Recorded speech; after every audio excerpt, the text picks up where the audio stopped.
Drama dimulai dengan adegan di kediaman keluarga Chen, di mana suasana penuh ketegangan menyelimuti.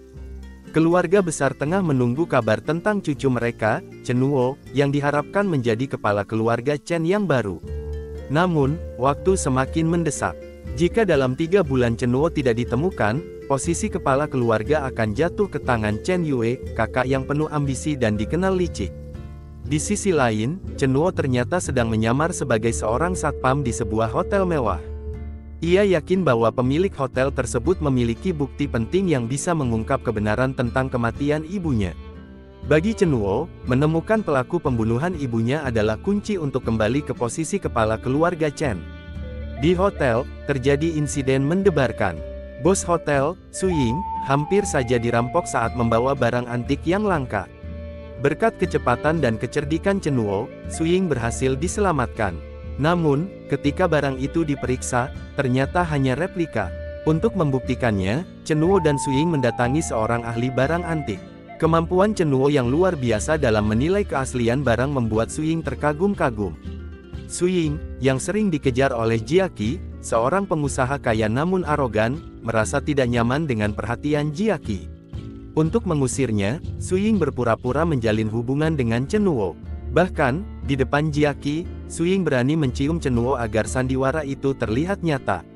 Setelah itu, Su Ying mengajak Chenluo bekerja sama dalam sebuah pernikahan kontrak. Chenluo akan menjadi suami pura-pura Su Ying demi menghindari Jiaqi, dengan imbalan bayaran besar. Meskipun menerima tawaran itu, Chenluo memilih untuk memberikan uang tersebut kepada rekan satpamnya, Pak Guang, yang hidup dalam kesulitan. Sebagai tanda terima kasih, Pak Guang memberikan gelang misterius kepada Chenluo, yang tampaknya memiliki nilai lebih dari sekadar perhiasan biasa. Sementara itu, Chen Yue mengetahui keberadaan Chenluo dan mulai menyusun rencana untuk menghalangi langkah adiknya. Dalam perjalanan lain, Su Ying mengajak Chenluo ke rumahnya, tetapi ibunya marah besar. Ia menganggap Chenluo, yang hanya seorang satpam, tidak sepadan dengan Jiaqi yang kaya raya. Namun, dalam situasi itu, Chenluo menunjukkan kebijaksanaan dan keberanian yang membuat Jiaqi malu di depan keluarga Su Ying. Konflik semakin memanas saat Jiaqi mengatur pertemuan bisnis dengan Pak Zhang, manajer grup Jiangnan, demi mendapatkan investasi besar. Su Ying yang tidak terbiasa minum terpaksa ikut jamuan dan akhirnya mabuk. Jiaqi mencoba memanfaatkan situasi itu untuk mencemarkan kehormatan Su Ying, tetapi Chenluo datang tepat waktu. Dengan seragam satpamnya, ia menghajar Jiaqi dan menyelamatkan Su Ying dari rencana kotor tersebut. Meski mabuk, Su Ying yang mulai jatuh hati pada Chenluo mencoba menggoda pria itu. Namun, Chenluo tetap teguh pada prinsipnya dan memastikan Su Ying tertidur dengan aman tanpa melampaui batas. Keesokan harinya, suasana tegang menyelimuti restoran hotel. Sekelompok tamu tiba-tiba menuduh salah satu dari mereka keracunan makanan hotel. Namun, semua itu ternyata hanyalah rencana licik Jiaqi, yang ingin membalas dendam pada Su Ying dan Chenluo. Tepat saat situasi memanas, Chenluo muncul. Dengan keberanian dan kecepatan, ia menghadapi orang-orang suruhan Jiaqi hingga akhirnya salah satu dari mereka, Ming Yue, menyadari siapa Chenluo sebenarnya. Ming Yue, yang menganggap Chenluo sebagai kakaknya sendiri, meminta maaf dan bersumpah untuk tidak lagi bekerja di bawah perintah Jiaqi. Ia bahkan memutuskan untuk bekerja setia pada Chenluo mulai saat itu. Di tengah kekacauan itu, Pak Zhang, seorang manajer dari grup Jiangnan yang sedang survei lokasi hotel, tak sengaja melihat gelang yang dimiliki Chenluo. Ekspresinya berubah terkejut, seolah mengenali asal-usul gelang tersebut. Malam harinya, Chenluo yang tinggal di kamar Su Ying memilih tidur di lantai, sementara Su Ying berbaring di kasur. Su Ying masih bingung siapa sebenarnya suami kontraknya ini. Pasalnya, orang-orang seperti Ming Yue dan Pak Zhang tampak tunduk dan hormat pada Chenluo. Sementara itu, Chenluo diam-diam menggunakan kesempatan tinggal di rumah Su Ying untuk mencari petunjuk tentang kematian ibunya yang terjadi setahun lalu. Keesokan harinya, grup Jiangnan mengadakan pesta besar yang mengundang para pengusaha ternama. Awalnya, Jiaqi berencana memberikan undangan pada Su Ying, tetapi undangan resmi dari grup Jiangnan tiba untuk Chenluo, Su Ying, dan keluarganya. Di pesta itu, terjadi ketegangan. Chenluo hampir dilarang masuk, tetapi pemilik grup Jiangnan sendiri turun tangan dan mengizinkan mereka masuk. Di dalam pesta, seseorang mencoba memfitnah Chen Nuo sebagai pencuri jam mahal. Namun, dengan kecerdasannya, Chen Nuo berhasil membalikkan tuduhan itu hingga Jiaqi yang akhirnya dituding. Situasi ini semakin membuat Jiaqi kehilangan muka. Tak lama kemudian, Yu Huan, pewaris tunggal grup Jiangnan, muncul. Yu Huan, yang tampaknya mengenal Chen Nuo, mendekatinya dengan penuh keramahan, membuat Su Ying diam-diam merasa cemburu. Puncak acara adalah lelang barang langka dan mewah yang dipimpin oleh Pak Zhang. Chen Nuo memanfaatkan lelang ini untuk memancing Jiaqi menaikkan harga barang-barang tertentu. Namun, pada barang terakhir, sebuah mahkota berlian, Chen Nuo membuat semua orang terkejut dengan menawar harga sangat tinggi, 1 juta yuan. Orang-orang tertawa, meremehkan Chen Nuo yang dianggap hanya seorang satpam. Namun, suasana berubah ketika Pak Huang, yang ternyata pemilik grup Jiangnan, muncul dan mengumumkan bahwa barang yang ditawar Chen Nuo akan diberikan secara cuma-cuma. Pak Huang kemudian mengungkapkan bahwa ia menyamar sebagai satpam sebelumnya untuk mencari kandidat yang layak mewarisi grupnya. Ia berniat menyerahkan grup Jiangnan pada Chen Nuo, tetapi Chen Nuo menolak dengan tegas. Pak Huang juga memberitahu bahwa ia memiliki petunjuk tentang pembunuhan ibu Chen Nuo. Namun, sebelum bukti bisa diberikan, Pak Huang ditemukan sekarat akibat racun. Di saat-saat terakhirnya, ia menitipkan cucunya, Yu Huan, pada Chen Nuo sebelum mengembuskan napas terakhir. Setelah pemakaman Pak Huang, Chen Nuo mulai menyadari bahwa dalam pembunuhan ibunya mungkin orang yang sama dengan pembunuh Pak Huang. Ia mencoba mencari bukti lebih lanjut, tetapi menemukan bahwa Su Ying, yang ada di lokasi saat kematian ibunya, kehilangan ingatan tentang kejadian tersebut. Suatu malam, badai besar melanda, mematikan listrik di rumah Su Ying.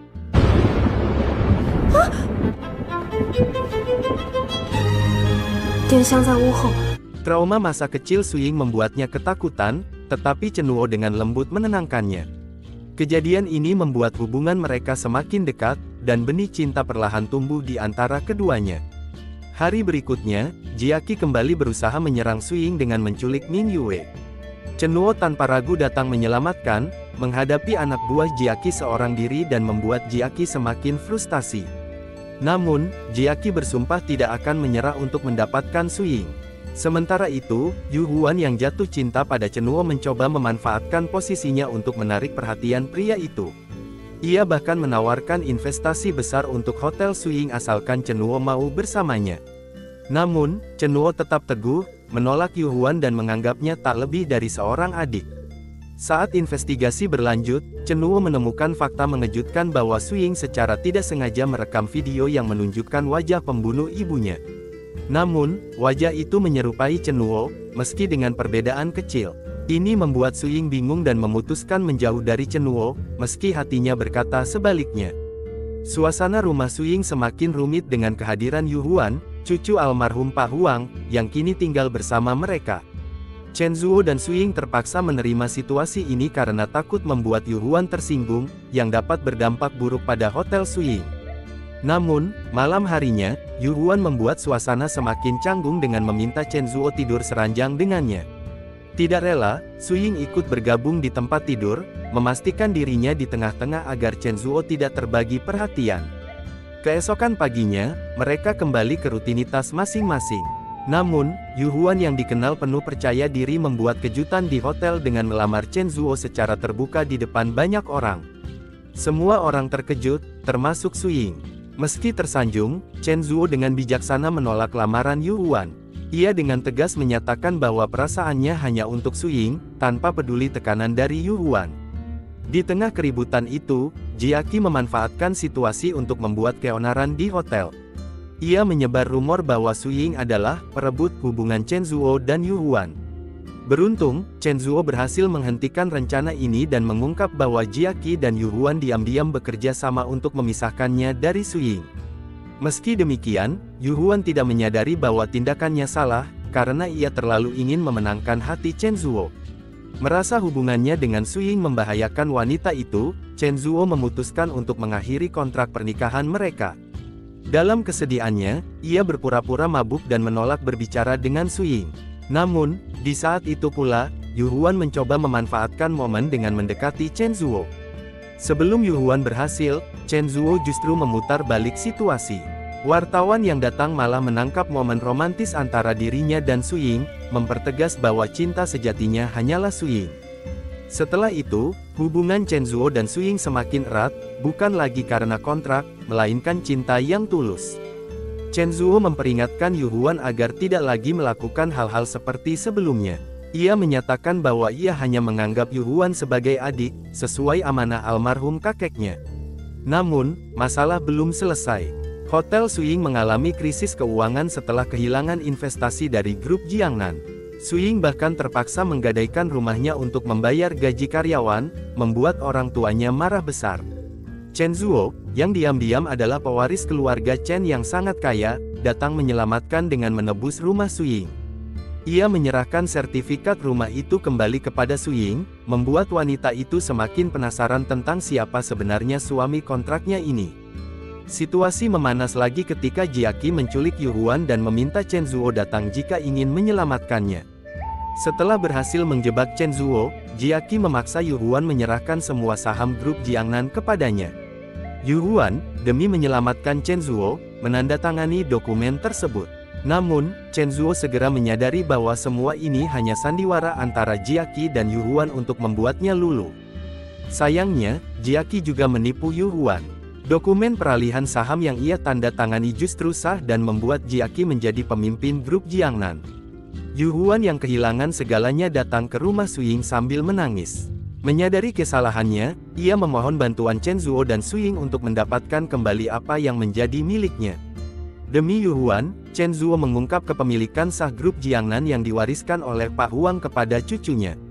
Dengan dokumen tersebut, ia berhasil mengusir Jiaqi dari grup Jiangnan dan mengembalikan hak Yu Huan. Sebagai rasa terima kasih, Yu Huan berjanji untuk berinvestasi di Hotel Su Ying agar tetap bertahan. Saat malam tiba, Ibu Su Ying memberikan sup kepada Chen Zuo sebagai ucapan terima kasih. Namun, setelah meminumnya, Chen Zuo merasa tubuhnya aneh. Ia menyadari bahwa sup tersebut telah dicampur sesuatu. Dalam kebingungan, ia hampir kehilangan kendali saat bersama Su Ying. Meski sempat ada momen intim, Chen Zuo menahan diri, menghormati batas mereka karena hubungan mereka belum sepenuhnya sah. Chen Zuo sedang bekerja seperti biasa sebagai satpam ketika ia tiba-tiba merasa pusing dan kehilangan kesadaran. Belakangan, diketahui bahwa ini adalah ulah Jiaqi yang memberinya obat di minumannya atas perintah Chen Yu, kakak Chen Zuo. Saat Jiaqi melihat wajah Chen Zuo yang tidak sadarkan diri, ia terkejut menyadari betapa miripnya wajah Chen Zuo dan Chen Yu. Sementara itu, Chen Zuo berhasil kembali ke rumah bersama Mei Ying.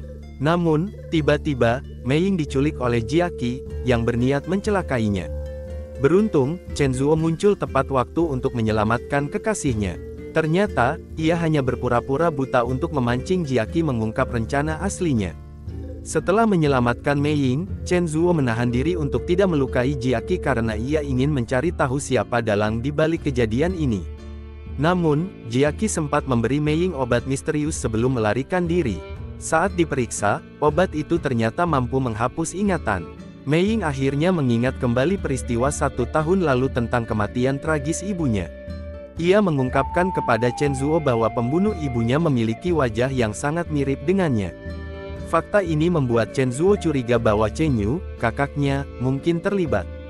Ketika Chen Zuo menghadapkan Chen Yu, kakaknya akhirnya mengakui bahwa ia memang pelaku pembunuhan itu.